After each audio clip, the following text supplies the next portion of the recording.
Colleagues, welcome back to the office and to the second part of our presentation here today of virtual offices for your organizations.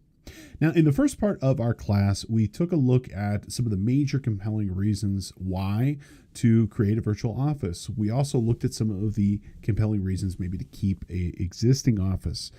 Some of the things that we could potentially gain, as well as some of the things that we're going to be risking inside of our business by allowing people to work remotely and be able to work from anywhere. Now, we also went through and we talked through some of the service levels of the cloud, starting our discussion with a different understanding of the layers of the cloud, including infrastructure as a service, software as a service, and more. And we started our discussion with some of the different ways that we could interact with our applications and our data by being out of the office. We talked about what a VPN is, virtual private network, and how it creates a secure tunnel for being able to communicate and collaborate with our office remotely and encrypting traffic, and as well as how we can use remote desktop protocol, RDP or RDC, remote desktop connection, to be able to communicate and collaborate. And we're going to pick up our discussion right there and talk about our next method of remote access, which is going to be a VDI. Now, we're going to continue to discuss through other methods here, including like progressive web apps, smartphone apps, and some different cloud providers and more. And then we're going to dive in and take a look at our hardware, getting a sense of the different types of hardware and services that we might want to consider for our organization. But let's go ahead and start back here with VDI and get a sense of what the heck this is and how it can help our business. Now, in a nutshell, VDI is like a traditional desktop experience, but instead of logging in on your local computer where there is a physical, computer under your desk, or it's a notebook computer, instead we're actually logging in to a centrally managed server or a cloud provider. Okay. Now, what's nice about this is that from a infrastructure perspective, a security perspective, a management perspective, everything is essentially taken care of in one central place. And instead of having to install and access applications potentially on hundreds or even thousands of machines, I just maintain either a server or a small collections of server, and then we all interact and work from there. And so this allows a company to kind of have that traditional like Windows desktop experience, but everything essentially managed from an IT perspective. In a nutshell, we've got one server or a small collections of servers. We install our tax and accounting applications. We install Office, so on and so forth on one or two boxes, and everybody remotes in. It doesn't matter if they're in the central office or working from home. In the context of VDI, essentially everybody is working remote regardless, because the servers generally are not in that same position of wherever that office is. Generally, those servers are going to be in a data center. They're probably going to be running in an infrastructure provider such as Amazon Web Services or Rackspace, Azure, and more. And I think this is a really kind of good option for a lot of different businesses, especially businesses that have traditional legacy or proprietary applications that aren't natively cloud-based. And I'll talk about native cloud apps here in a minute. But let's say you're running a proprietary ERP solution, enterprise resource planning, or you've got a super old inventory system that, frankly cannot be changed.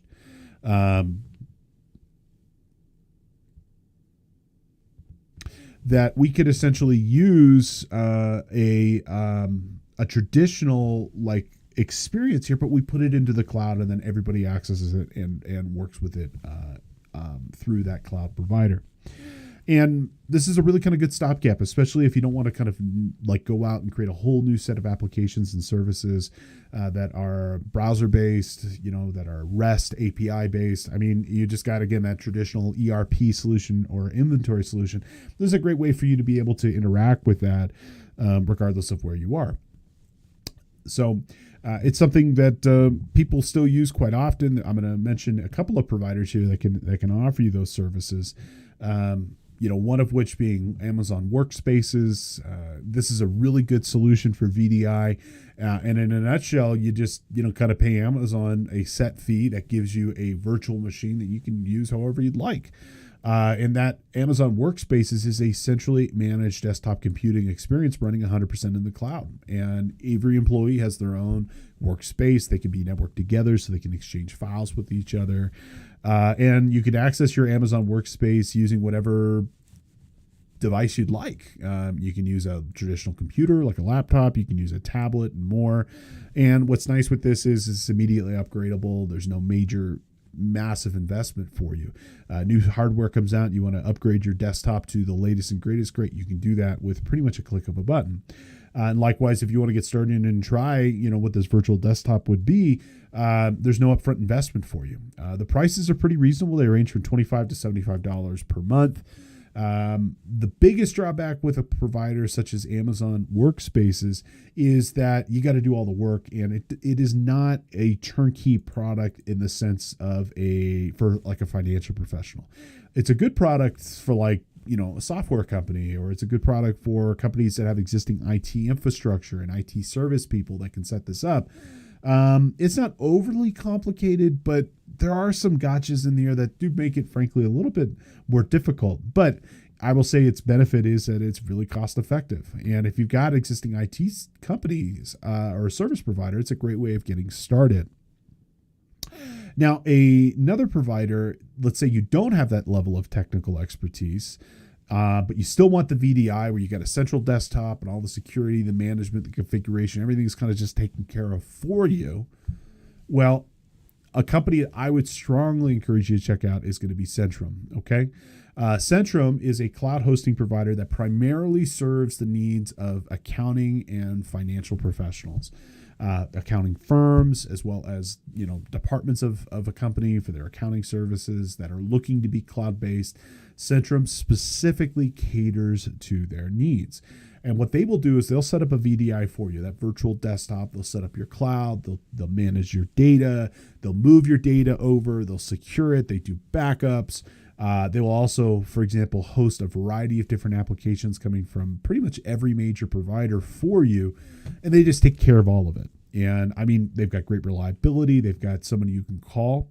Amazon, as great as it is, there's no one to call. If it doesn't work the way you want it to work, unfortunately, there's really kind of nothing for you to do about it. Amazon does not offer resources to be able to resolve issues. It's not what they're designed to do. They are a provider. So really, I mean, Amazon's intended to be used by people who know what they're doing and have technical expertise and networking knowledge and cloud knowledge. If you're looking just basically to get it to work and you just want it to work and you don't mind paying a little bit more, well, that's going to be really kind of a good option for you. If you want to tackle it yourself and you want to have lots of flexibility, that's when the AWS option is really kind of effective. Now, everything we've talked about thus far, VPN and with the remote desktop connection and this VDI, in a lot of respects, I would say this is really Gen 1 of cloud tech. It's not that these are bad or shouldn't be used. It's just there's better, newer ways of being able to connect to this now and be able to service and work that we should really kind of consider for our businesses. And starting first and foremost with what we call progressive web applications. Now, a traditional application, you get an installer, you open it up from your downloads, you install it inside of your computer, it puts a thing inside of your start menu. I mean, it could be like a file, an application like QuickBooks. I mean, it could be gigabytes in size. It could take a long time and you got to configure everything. Okay, there's better ways of doing things now. And in fact, when we talk about, let's say, Gen 2 or maybe even Gen 3 cloud applications, they just don't work that way anymore. In a lot of respects, what we do is we put something on the user's computer, but really the guts live somewhere else. They live in a cloud service center somewhere, not on your local computer. And so there are three different ways that we can access these kind of next-gen systems. There's progressive web applications, there are smartphone device apps, and then there are websites. Okay, we'll talk through all three of these here. Now, the first one I want to talk about is this progressive web app. Okay, and this is kind of like it's got a foot in both worlds, right? So a progressive web app is like a traditional application in the sense that it is something that goes on your start menu. It gets an icon put on your desktop, but only a tiny fraction of the actual application is actually installed on your computer. And a majority of it, the guts, as I said here, are really kind of being provided at a service center or a remote server or a cloud provider elsewhere. And so you basically have allow me this kind of example. I call them pointer applications. You've got a shell of an application that's installed inside of your machine that might manage really basic connectivity, really basic stuff, but all the kind of processing power and the stuff that really makes that application work is actually being provided directly from a cloud provider somewhere out on the internet. Okay, what's nice about these is that they are really lightweight in the sense that they don't really have large installers. They can be downloaded and set up really quickly. A lot of the configuration, setup, data management is all being taken care of for you remotely. So the user gets an application that still feels pretty friendly, easy to use, but the company is still kind of getting the benefits of that centrally managed experience, and it's just kind of all just being taken care of on behalf of the user. These are really great for geographically dispersed companies, companies with a lot of security requirements. The reason is they still require internet access. Most progressive web apps will not run without access to the internet. They do sometimes have offline mode, but that's not necessarily a rule. And what's nice is you can essentially really kind of ensure that your users are doing what you want them to do in the way that you want them to do it, because they have to still be connected to the web. Okay, so again, always requires an internet connection. There are some different examples of this. Citrix applications, QuickBooks Online, and others will sometimes have these progressive web apps that you can install, and looks and feels and acts like a traditional application, but the guts and the data are living on a server, and it just requires internet access to run. But you can update them really quickly. You can configure them really quickly. From a software development perspective, this is what my company does. We build a lot of PWAs, progressive web apps. One of the really kind of cool things with the progressive web app is that you can build it in such a way that you're providing a website, a application, and a mobile app all side by side with each other from one code base. And that's one of the major compelling reasons why people choose to do this when they're building software. It's just really cost effective and it works well. Now, the next method is going to be your mobile apps. Mobile apps are super sophisticated these days. I mean, if you look at an app like Uber, the company is the app and the app is the company in a lot of respects, or even companies like Amazon. Amazon, I have no idea the metrics of this, but I'm willing to bet that they have as many orders placed through their mobile phone app or their tablet app as they do through their actual website. And mobile apps are a fantastic way of kind of having that virtual office experience, because it allows you to be able to operate right from a device that we all have. I often will say in my classes that the mobile phone, your smartphone, is the most intimate device that you own. It's often, for many people, the first thing we look at night, in the morning when we wake up. It's the last thing we look at night when we go to bed. And having your company have a mobile app is a really kind of good way of being able to operate, because it truly gives you the ability to be able to operate anywhere. Mobile apps are intended to be highly mobile, as the name suggests. They are location agnostic.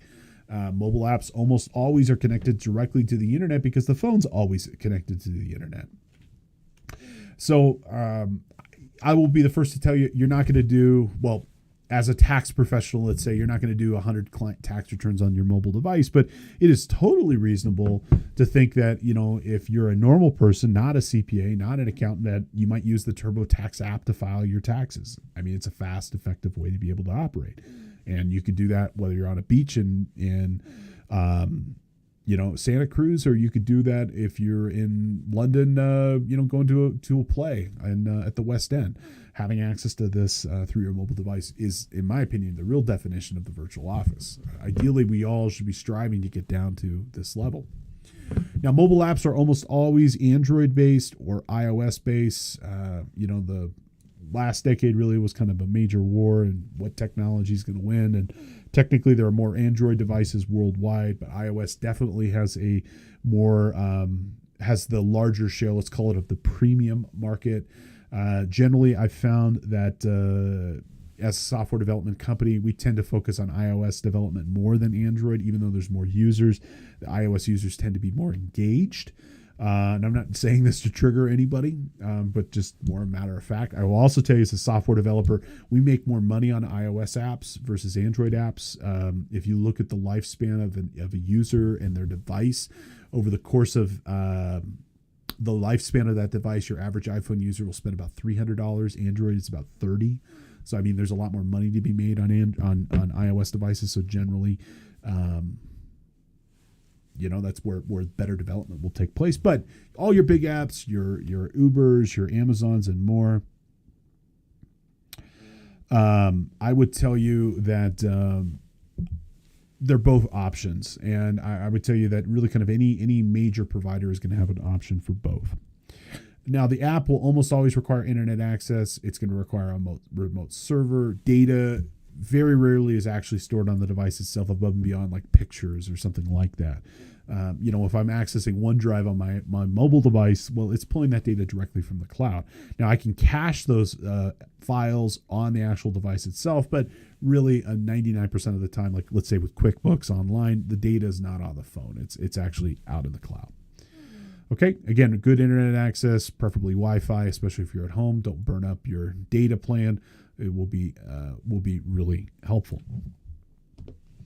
Now, the last level of this is websites and web services. And believe it or not, I mean, if you want to talk about the bleeding edge, it's websites, man. I mean, it's kind of like we've come full circle here. Modern websites today, like, Gmail for that matter, or Outlook.com, or even Teams for that matter. These can be websites, web services, and I'm going to use those terms interchangeably here. But the latest and greatest, the cutting edge of tech is really being done at the browser level, pretty much more than anywhere else now. And if I look at most of the applications that I'm using, I mean, most of the time I'm accessing really just websites. Gmail is a good example of this. YouTube is a good example of this, and more. It's not that I don't use desktop. QuickBooks Online, that one popped into mind as well. It's not that I'm not using applications, but most of the time I'm interacting with services, and those services are going to be primarily interacted with through a website. Okay. Now, website is something that you would access through Chrome, through Edge, through Firefox. A web service is a part of a website. It can be lots of different things.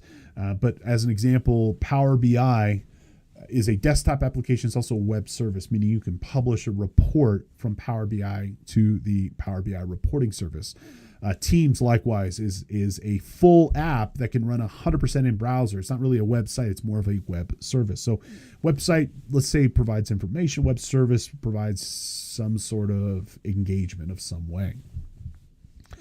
And these are fantastic. I mean, they're ultimately my personal favorite way of interacting because they have zero footprint. If you have access to the internet, if you have access to an internet browser, you can work. And there are lots of different companies, tax companies, accounting companies, where the entirety of their experience is delivered through the browser. And that is best for all parties. Nothing for you to install, nothing for you to configure. It just works. And so with these latest generation, like kind of web standards, I will tell you, and as you're starting to plan your virtual office, the more stuff that you can get through your web browser, the easier it's going to be creating that virtual office for your company. And it's also going to really kind of make things faster, more secure, and really kind of take a lot of the headache out of trying to, how the heck am I going to work from XYZ? Because, I mean, again, if you have access to the internet, you get access to a browser, it will work. There is nothing for you to install, configure, or maintain on that local computer. And the computers are completely hot swappable. So you can swap out a Mac for a PC and vice versa. You don't have to deal with like, oh, this is only a PC program, I'm a Mac guy. It'll work. Lots of examples of this: Gmail, YouTube, QuickBooks Online, Amazon, Facebook, Twitter, PayPal, so on and so forth. These are all just websites and web services. And the only thing you really need is a modern, recent version of a browser. Chrome and Microsoft Edge are definitely going to be preferred. If we look at the browser wars here, I will tell you that it really kind of feels that Chromium-based browsers, which are going to be Chrome and Edge, really kind of won, and you're going to get a better experience with those tools than you will kind of really anything else. Now, ultimately, you're going to need to pick a cloud provider for your company. Lots of different providers that are out there. Really, I've got three, two of which I'll discuss. They are Microsoft Azure, Google Cloud, and Amazon Web Services. And really kind of between the three of these, that's everything you need to know. Google Cloud, super robust, giant infrastructure as a service provider here. You can do pretty much everything inside of Google. And they've got a huge cloud computing platform that's got over 60 different products that you can build any project with and really kind of do some compelling stuff with.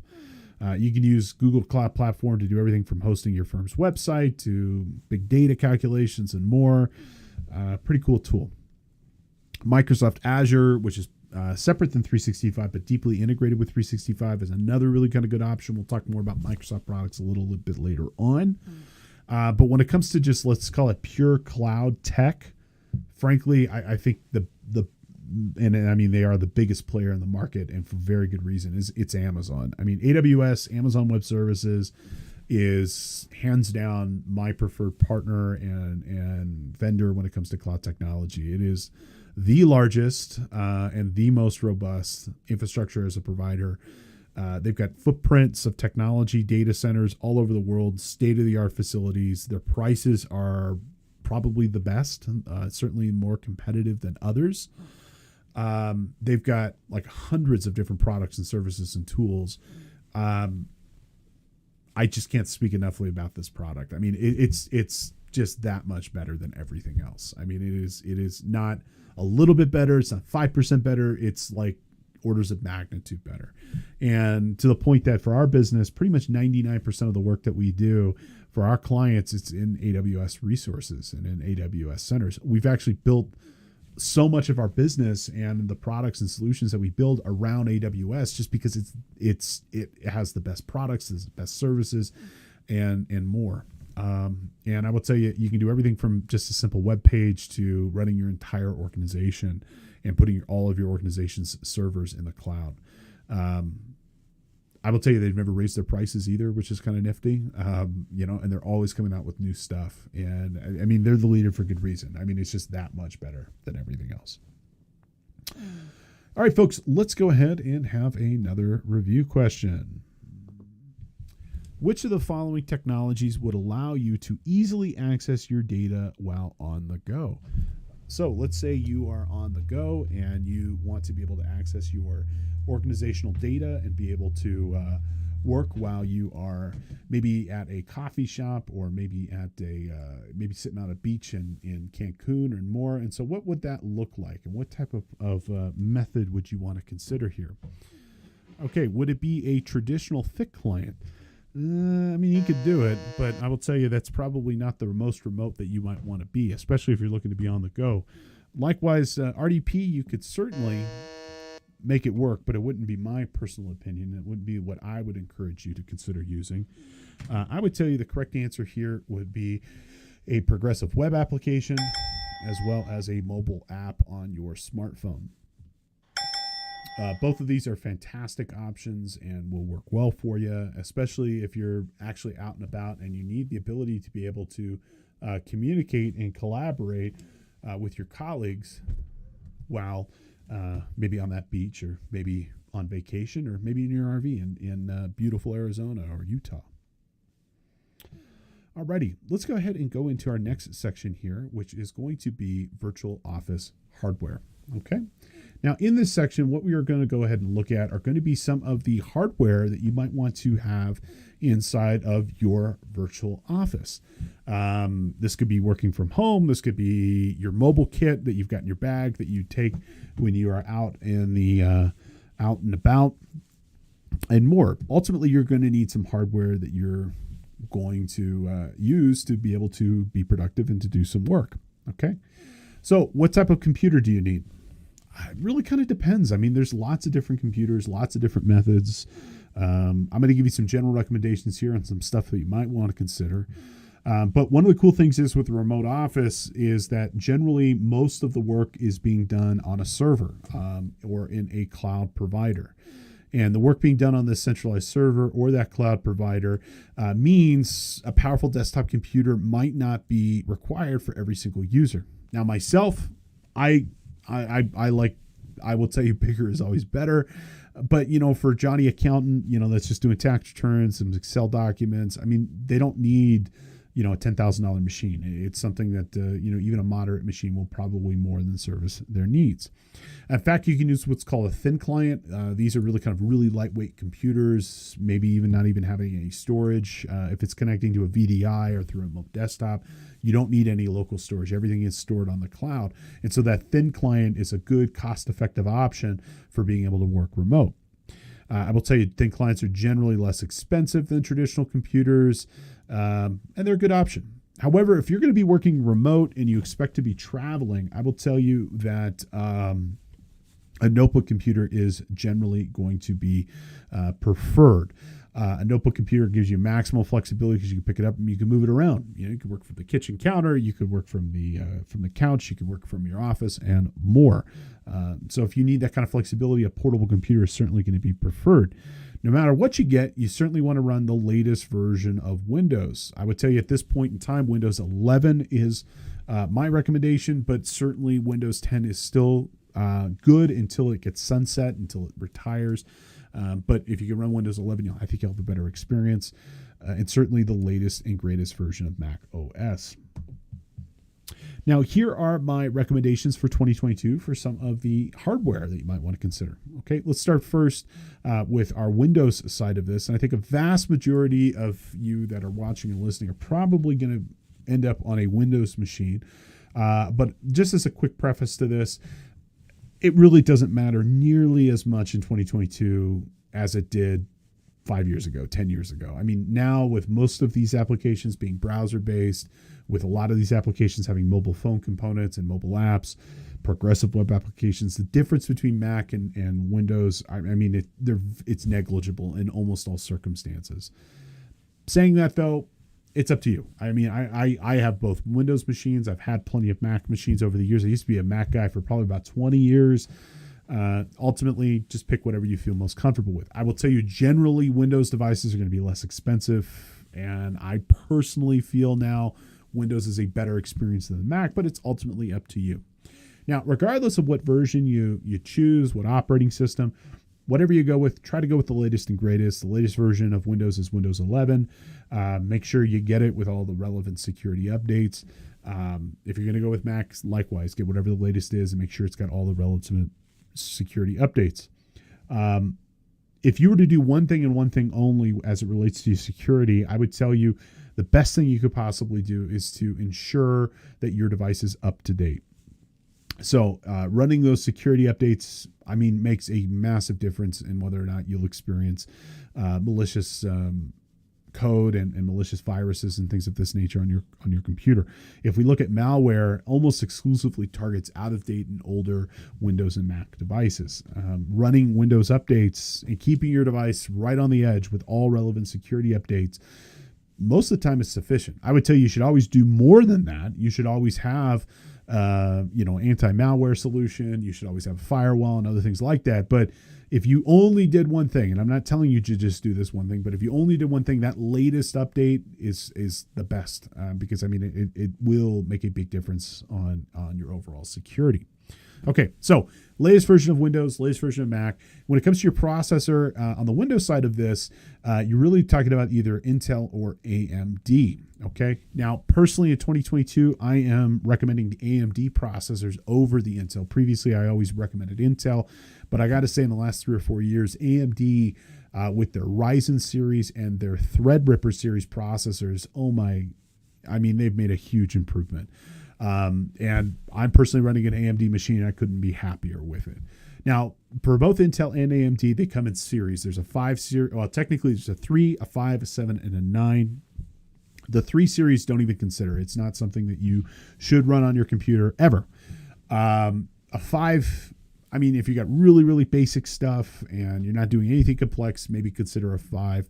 But really for your average user, I would say a 7 is going to be probably right where you're going to want to end up being. It gives you the best power and flexibility. It's also going to give you a processor that will probably have a longer lifespan than either a 3 or a 5. When I buy machines, I try to buy them so that they will have a lifespan of at least 3 to 5 years. And I tend to overbuy my needs so that I have a machine that I can use longer. So I don't have to go through the pain of upgrading regularly. But if you're a power user, you're definitely going to want to consider either the i9 or the Ryzen 9 processor, whatever one you choose to go with. And I mean, you can read some reviews and figure out which ones work best. Personally, I'm on a Ryzen 9 5900. Great processor, works really, really well. I think you'd have a pretty good experience on Intel as well. Now, on the Mac side of this, the latest and greatest in the Mac world is this M1 chip, which is actually quite different. It is a departure from the x86 architecture that we have previously had with Intel and AMD, and it is what we refer to as an ARM chip, ARM. And by all accounts, it's rocking. I mean, they've gotten really tremendous press and really good reviews on the architecture of this processor. And the M1, the M1 Max, and the latest at the time of the recording here is the M1 Ultra. All good options for you. One of the best things about the Mac processors and being on the ARM architecture, they tend to be very power efficient, which is pretty cool. So either a 7 or a 9 on the Intel side, or on the Mac side, certainly the M1 is the latest and greatest. Now, when it comes to RAM, random access memory for your machine, lots of different options that you can consider for yourself. I would tell you, you should get the most you could possibly get, and you should get the fastest you could possibly get. Memory also has its own clock speed. The faster the memory, the faster the device. And I would tell you, in today, 2022, the minimum is going to be 16 gigs of memory for both Mac as well as Windows. The more memory you have, the more multitasking you can have, the more tabs you can have open in Chrome, the more applications you can be running. And, while there's a lot of the power and processing that is being done in the cloud, these applications and websites now have a huge memory footprint. And having enough memory is going to be the difference between being able to have an Excel workbook open, talking in Teams, listening to music on Spotify, and checking your online banking. 16 is the minimum, 32 is preferred, and more. Not to brag here, but my existing machine here has 130 gigs of memory on it. And it makes a massive difference because I can work and have lots of things open, be able to communicate, collaborate, work on Teams, have virtual machine open, crunch huge numbers in Excel and Power BI, and it all works really efficiently. So having a lot of memory, I would say, makes a huge difference. Now, in terms of hard disk space, it's really kind of up to you. I would tell you at this point in time, minimum 512 gigabytes, certainly a solid state disk. Everything now should be solid state. The price of solid state disks has come down dramatically. They're nowhere near as expensive as they were even a couple of years ago.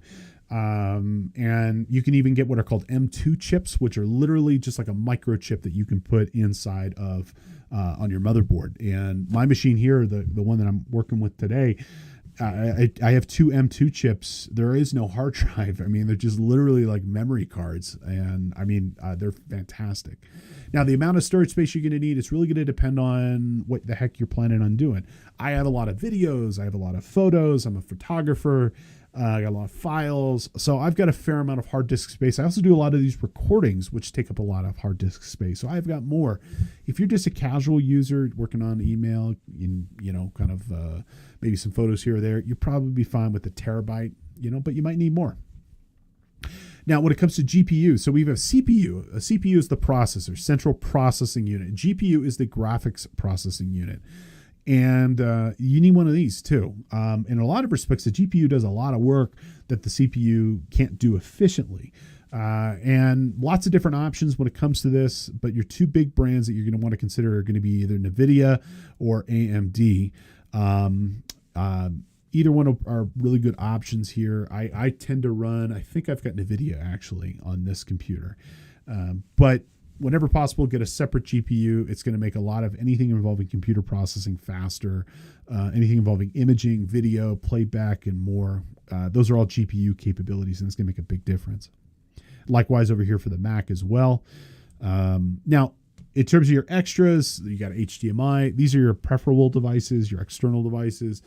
Get the latest and greatest whenever you can. So the latest standard of HDMI, the latest standard of USB-C. USB-C is that brand new plug style. Doesn't matter if you plug it in this way or that way, it'll fit. I inevitably will always plug in USB wrong. So I love USB-C because it'll always just work. So you should consider that as well. and certainly whatever the latest standards for networking would be. So I would tell you when it comes to networking, 10 gig internet, 10 gig Ethernet is the latest roughly for most computers, but certainly gig Ethernet. Previously it didn't really matter because your home internet connection wouldn't be fast enough. Well, now, myself included, many of us have gig Ethernet to our home. So you want to make sure you have that going all the way to your machine. Your computer's internet connection will be as slow as the slowest bottleneck inside your network. And so if you have faster networks, that means ultimately you're going to be able to work more effectively, more efficiently, because you'll be able to get up to the internet faster and more consistently. When it comes to Wi-Fi, the latest and greatest is Wi-Fi 6E, although it is not super widespread and it's very expensive as at the time of this recording. If you can't get Wi-Fi 6E, Wi-Fi 6 is still a perfectly good option. Now, here are a listing of some of top portable computers. This is coming from my good friend and colleague, Randy Johnston, who did some research, and he came up with some different recommendations here for some different portable computers you might want to consider. For myself, I'm a big fan of the Lenovo ThinkBooks and the ThinkPads. I've had a couple of these over the years. They've always worked really, really well. I will tell you the Alienware is a really good machine. This is made by Dell. It's going to be super high end. So if you're a power user and you want a powerful laptop computer, I don't think you can go wrong there. I think the Asus, the ROGs, which are more of a gaming computer, these are going to be fantastic. I have a ROG desktop. This computer that I'm on at the moment is an Asus ROG motherboard. And I mean, they're great. They're really, really good. MSI makes some great stuff as well. Previously, I really only ever recommended the major brands, HP, Dell, Lenovo. This is not the case anymore. I mean, frankly, I think probably my next notebook computer will probably be an Asus or an MSI. I think they're really good brands and companies. And I think you'd have a good experience on them as well. Alrighty, folks, let's go ahead and have another review question. How much memory, RAM, random access memory, should your next computer have? Okay. Should it be 4 gigabytes? No. This is not 2006. Okay. 4 gigs does not cut it. 8 gigs does not cut it. Should it have 16? Yeah, I'd say at the minimum. If you just want to do the minimum, that's a great way of getting started. But 32 will also work. And frankly, I would tell you the more the better. There is an upper limit of it, in the sense that, I don't think most of you are going to need what I have. Again, I think for myself and the manner in which I work and the manner that of the work that I do a lot of big data projects, a lot of Power BI projects, Excel projects. I don't think you necessarily need that much, but 32 gigs, 64 gigs, those aren't unreasonable numbers anymore, especially when you start looking at some of the footprint of these progressive web applications and Chrome sites and more. And frankly, most of us are multitasking, and the more memory you have, the more you're going to be able to do, and the more concurrent applications you're going to be able to have open. Okay. So the more, the better, and whatever you can afford. I mean, it's a fixed cost, and once you bought it, you got it, and it'll just continue to operate. And it's something that'll just pay dividends to you because it's going to make you more effective and productive. Let's talk about our next physical hardware device that we're going to need. And we're going to need a monitor of some sort, okay? Lots of different monitor options and choices. And really, I mean, we're starting to get into stuff that's very subjective. It's what you want and how you want to operate and how you want to work. So everybody's going to have their own choices here. But here's some things that you might want to consider when it comes to choosing your display. I will tell you, generally, it's always best to have a larger, higher resolution display for work. We've got two different sizes that we should be familiar with. You've got the physical size of this. Okay, so the physical monitor dimensions, how much physical space does it take? And then there's also the resolution. And resolution really comes down to how many pixels per square inch on that display. And the more pixels you can put into a per square inch, the higher the resolution will be. Now, in terms of physical size, personally, I wouldn't recommend anything lower than 24 inches. 27, 32, those are going to be great. Just because at some point, I mean, it just gets too small. I mean, when I'm on my laptop computer, which is a 15.6 inch display, I mean, it feels tiny, and it's high resolution, but still, it still feels small. So even with my laptop, when I'm working at my other office, I will plug it into my docking station and then instantly be able to move the display into larger external machines. Personally, I find that to work better. So bigger the better. I've got myself 6 on this machine right here. This is my standard working computer. I've got 6 27-inch monitors. So it's over 1,000 inches of monitor real estate, as I'll say. And that might sound crazy to you, but for me and the way in which I work, I mean, it is a huge improvement in my productivity and my effectiveness in the work. Now, I run 6 displays, but they're in lower resolution. Okay. Today's standard resolution is 4K. Personally, for me, I find that density to be a little too much, and it's a little too crisp, a little too sharp. So I actually prefer bigger displays, but running at lower resolution. So I run these 6 displays at 1080p, and the way I've got it, there are 3 and 3. So there's 3 on the bottom, and then there's 3 at top. And I really like that because for myself, I've got one display that is just my calendar. I've got one display that's my inbox and notifications. And then I've got one that'll actually just have typically my music. And then I've got 3 down below, 1, 2, and 3 here that allow me to be able to spread my work out. In the same way, like I've got a big work desk in my a shop desk in my shop. I like having a big space and having to be able to see everything I'm working on. And it's the same with your monitors. The more space you have, the more monitor real estate you've got, the more you can spread your work out and kind of see the big picture. So whatever you choose to do, I would tell you, generally bigger is better, higher resolution is better. I like having the option of 4K. You can always drop the resolution if you want to go lower. But I would tell you, if you're going to buy a monitor today, certainly buy contemporary, buy the higher resolution stuff. I'll point out higher resolutions are also coming down the road. 8K, not that far out. 16K, believe it or not, even that's not that far out. We're talking a couple years here. Now, in terms of your connectors, how you're going to connect this display, lots of options. Historically, you could do everything from RCA and VGA, which are an analog connection. You could do DVI, which is a digital connection here. Throw all that stuff away. I mean, really, the only connector you should be dealing with today is HDMI. Okay, HDMI, which is a standard plug. It's the same thing for your Xbox, to your Nintendo Switch, to your TV, to your TiVo recorder, and more. It's that same plug. It's the only plug you should be working with today. There's other types of plugs called DisplayPort as well. I mean, they're kind of a pain in the neck. HDMI is the way to go. It's the standard, and I would tell you it's one of the better options. Okay, now we're also starting to see some different options as it relates to the physical dimensions of the monitor, where you can either get a flat or you can get curved. Now the curved displays literally are like concave. They look pretty cool. Kind of allows for more of a natural view. It's really kind of up to you. My wife has a curved display. She really likes it. She has 2 of them. It works well for her. You know, it's just really kind of up to you.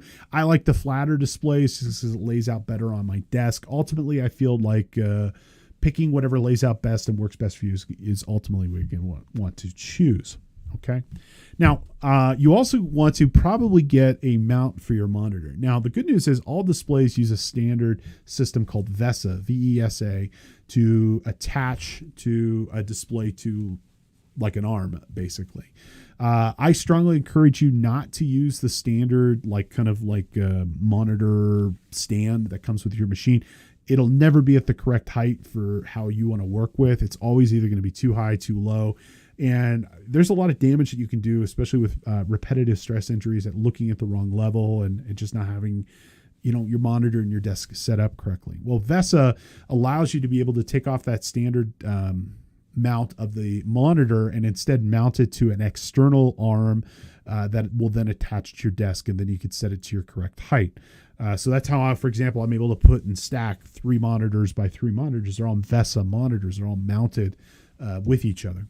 Now, one thing I will tell you with respect to your separate displays, if you're going to have multiple monitors, which you should, I personally recommend at least 2.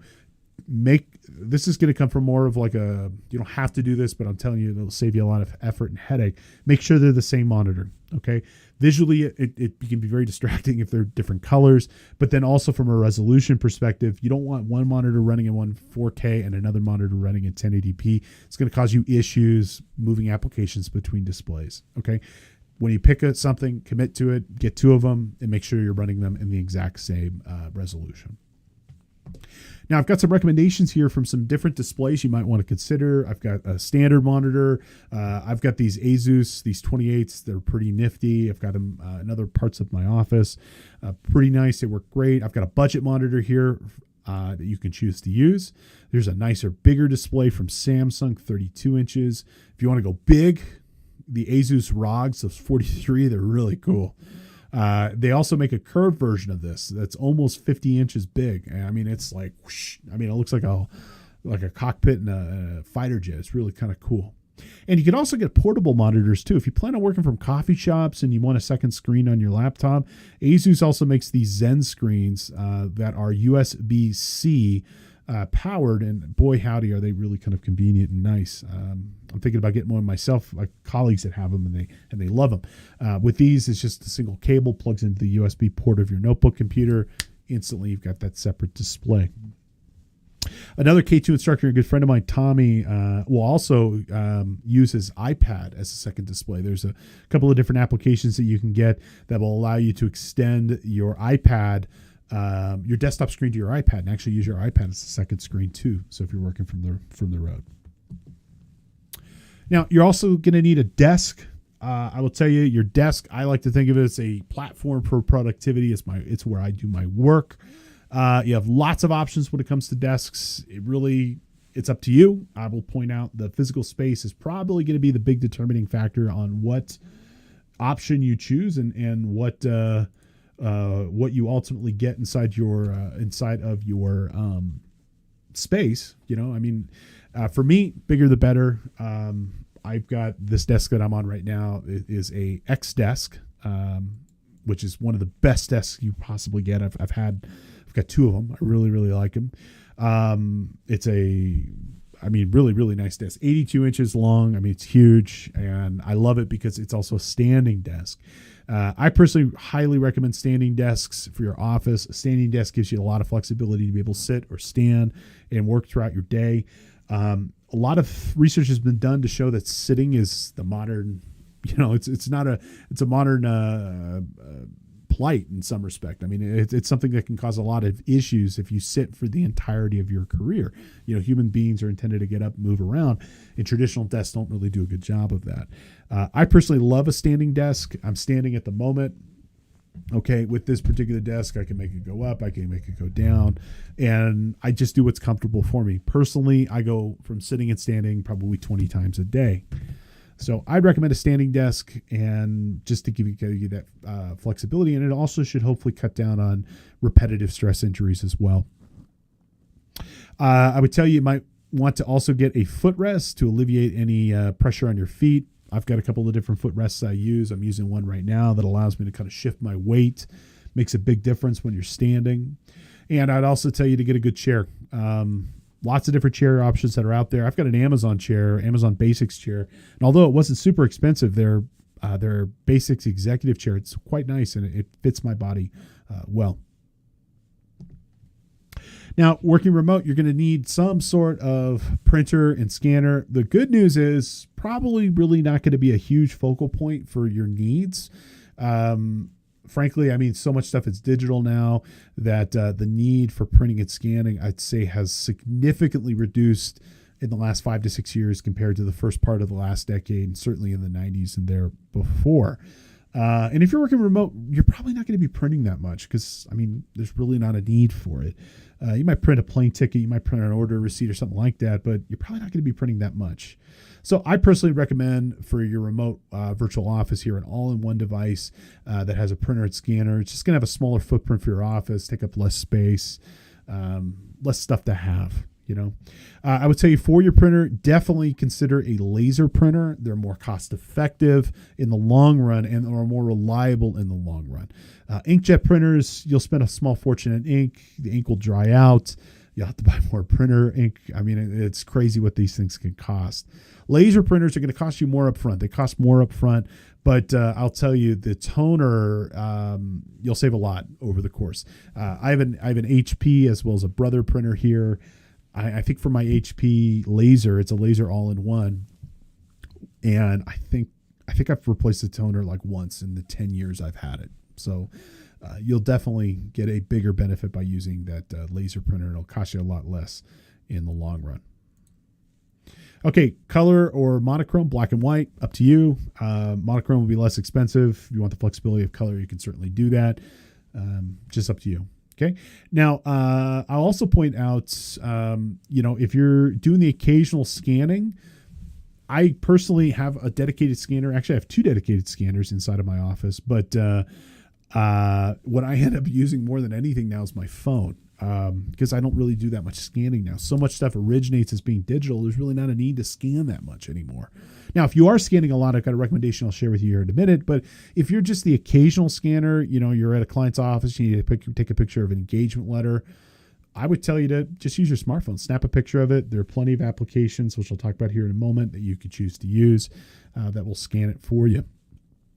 Now, in terms of printers, I'd also tell you to check out Brother.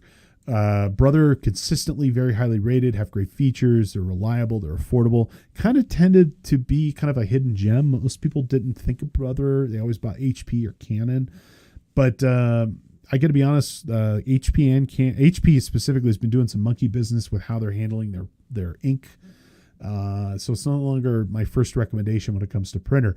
Brother, which is a quality Japanese brand, again, they tend to be very affordable. They tend to do exactly what they say they're going to do, highly rated. And if you're just the occasional printer, I would tell you something like that would be great.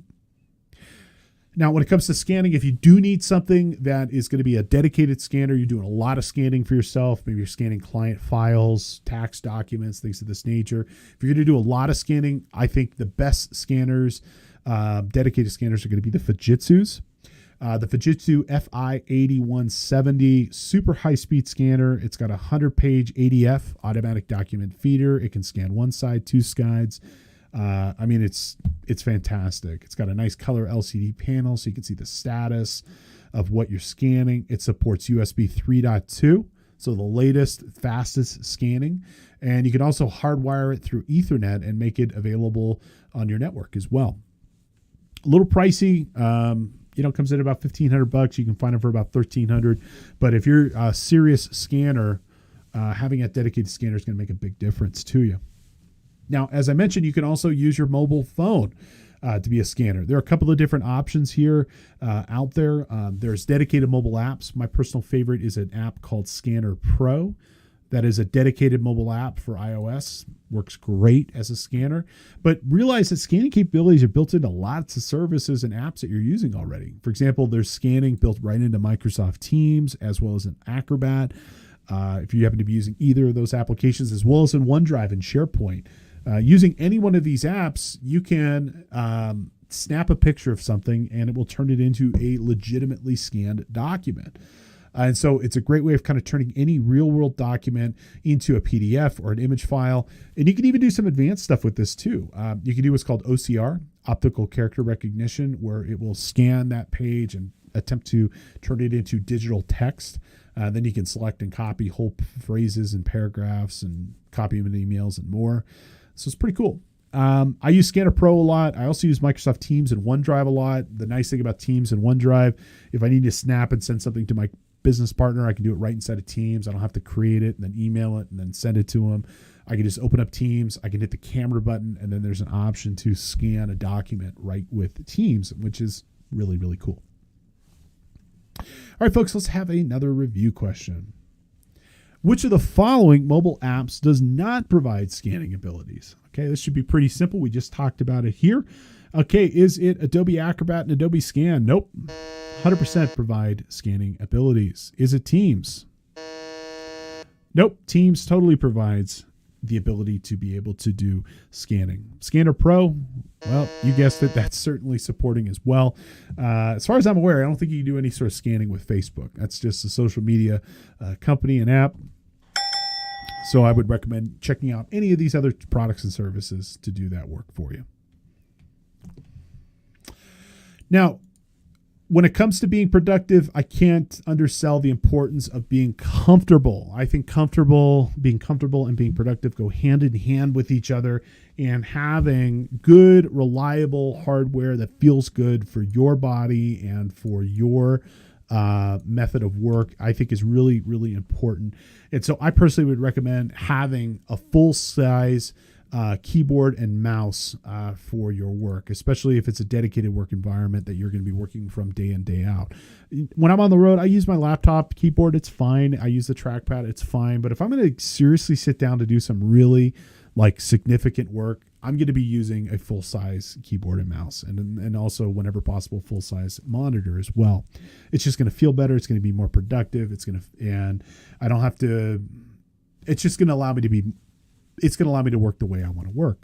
Now, a good keyboard and mouse will cost you about $30 for a standard one. It'll work. It'll be effective. I would tell you to spend a little bit more money, get something premium.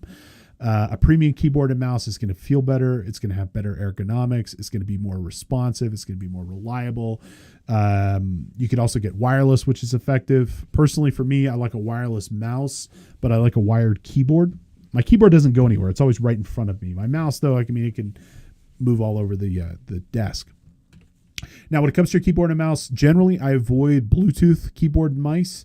The latest Bluetooth standards are actually pretty good. So I've got a Bluetooth mouse on my laptop that works really well. But previously, and especially older devices, they have connectivity issues, and sometimes it just doesn't really work that well. If you are going to go wireless, I do recommend that you get stuff with a dedicated wireless controller. The Logitech stuff, in my opinion, works great. Their wireless controller works really effectively. Generally, I find this to be pretty reliable. When it comes to a keyboard, again, personally, I like a wired keyboard. I find that the trade-off of the wireless isn't really there. Super recommend that you get something ergonomic. Repetitive stress injuries are a real concern for financial professionals. So getting something that's going to work for you long-term, I think, is going to be really important. Personally, I would never buy a keyboard that didn't have a 10 key. So that's a personal choice. If you're doing accounting work, as I'm guessing most of us do, 10 key is crucial. So I would strongly encourage you to get that. Now, my preferred brands for keyboard and mice, I love Logitech and I love Corsair. Both make great stuff. I've got a Corsair keyboard I really like, and I think it's got one of the best responsive. It's a mechanical keyboard, so it feels really responsive. The buttons on the keys come right back up. I love it. And I've always liked Logitech mice. I think they work really well. Now, when it comes to internet access, it's the lifeblood of your virtual office. I mean, it really is essential for you to be able to work effectively.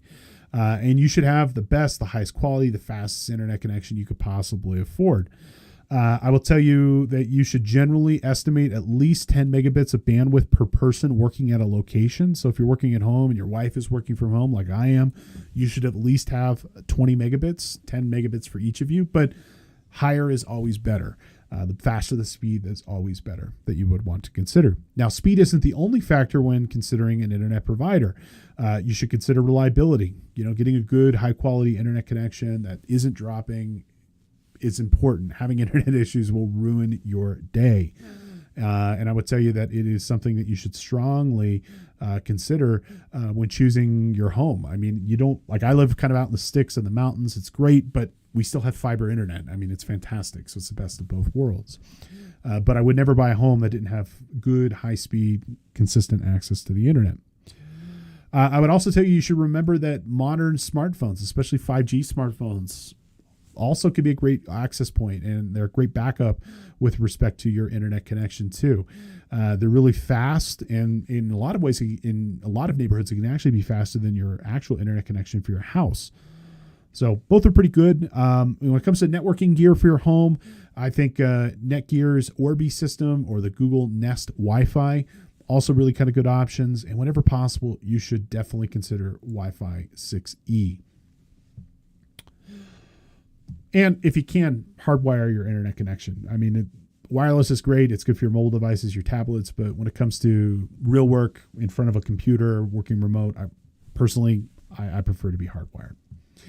Okay, now the last thing I'd recommend for you is some sort of internet backup solution. If you're working remote, you're definitely going to want to ensure that your data is backed up and available in the event that you have some sort of power issue or outage. Lots of options when it comes to internet backup solution providers. You've got CrashPlan, you've got Carbonite, you've got Google Drive, you've got OneDrive, you've got SharePoint, and more.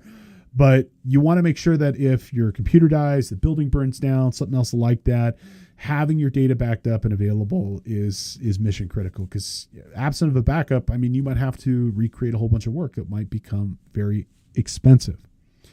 Lots of providers in this particular space. They can be anywhere from free to 150 plus per year. My personal recommendation, though, is CrashPlan. This is a product that I've been using for many years, and it's only $10 per device per month. And for me, I've got it running on my machines.